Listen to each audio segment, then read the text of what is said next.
Hi friends, ఇది నేను 9th క్లాస్‌ది కణజాలాల గురించి లైవ్ క్విజ్ అన్నాను కదా! బట్ ఏంటంటే కొంచెం క్లమ్సీగా ఉండడం వల్ల ఫస్ట్ ఒకసారి ఎక్స్‌ప్లెయిన్ చేసి దాని తర్వాత లైవ్ అనేది కండక్ట్ చేద్దాం అనుకుంటున్నాను.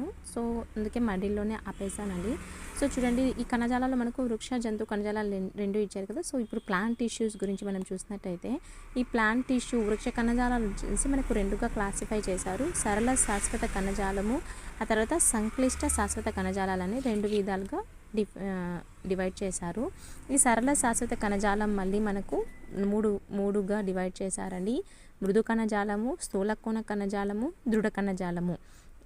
సరళ శాశ్వత కణజాలం అనేసి మళ్ళీ మూడుగా డివైడ్ చేశారు. మృదు కణజాలము, స్థూల కోణ కణజాలము, దృఢ కణజాలము. ఇది సరళ శాశ్వత కణజాలం కిందకి వస్తుంది. ఇందులో వీటికి డిఫరెన్షియేషన్ ఏంటంటే ఇందులో మనకు ఒకే రకమైన కణాలు అనేటివి అమరి ఉంటాయన్నమాట. సరళ శాశ్వత కణజాలంలో ఒకే విధమైన కణాలు అనేటివి ఒక టిష్యూలో అమరి ఉంటాయి, ఒక కణజాలంలో అమరి ఉంటాయి. అదే మనం ఇక్కడ తీసుకున్నట్టయితే వివిధ రకాల కణాలు కలిసి ఒక కణజాలంగా ఏర్పడదన్నమాట.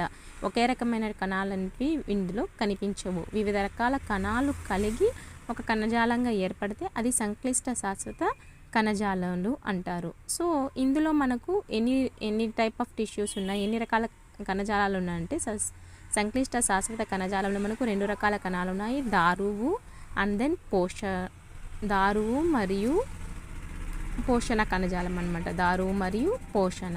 సో, ఇక్కడ మనకి దారువు పోషణలో మళ్ళీ దారువులో 4 రకాల కణాలు ఉంటాయి, పోషణలో మళ్ళీ 5 రకాల కణాలు ఉంటాయి. దారులో ఉండే 4 రకాల కణాలు వచ్చేసి దారు కణాలు, దారు నాళాలు, దారు మృదు కణజాలము, దారు నారలు. ఆ తర్వాత పోషణ కణజాలంలో వచ్చేసి మనకు చాలనీ కణాలు, చాలనీ నాళాలు, సహకణాలు, పోషక కణజాలము, పోషక మృదు కణజాలము, తర్వాత పోషక కణజాల నారలు, పోషక మృదు కణజాలము. ఈ విధంగా డివైడ్ చేసి ఉన్నారనమాట. టెక్స్ట్ బుక్లో మనకి ఇలా క్లారిటీగా లేదండి, క్లమ్సీగా ఉంది. సో, మనం ఈ విధంగా రాసుకుని చదువుకుంటే నీట్గా అర్థమవుతుంది. తర్వాత వీటి కిందే మనకు అవి ఎక్కడ ఉంటాయి, వాటికి యూజ్ ఏంటి, అలా రాసుకుంటూ నేర్చుకుంటూ వెళ్ళామనుకోండి ఈజీగా ఉంటుంది. సో, ఒకసారి ఇంగ్లీష్లో చూడండి. Plant tissues are classified into 2 types: simple permanent tissues and then complex permanent tissues. In these simple permanent tissues, the cells are only one type of cells are present in these simple permanent tissues. These are classified into 3 types: parenchyma, collenchyma, sclerenchyma.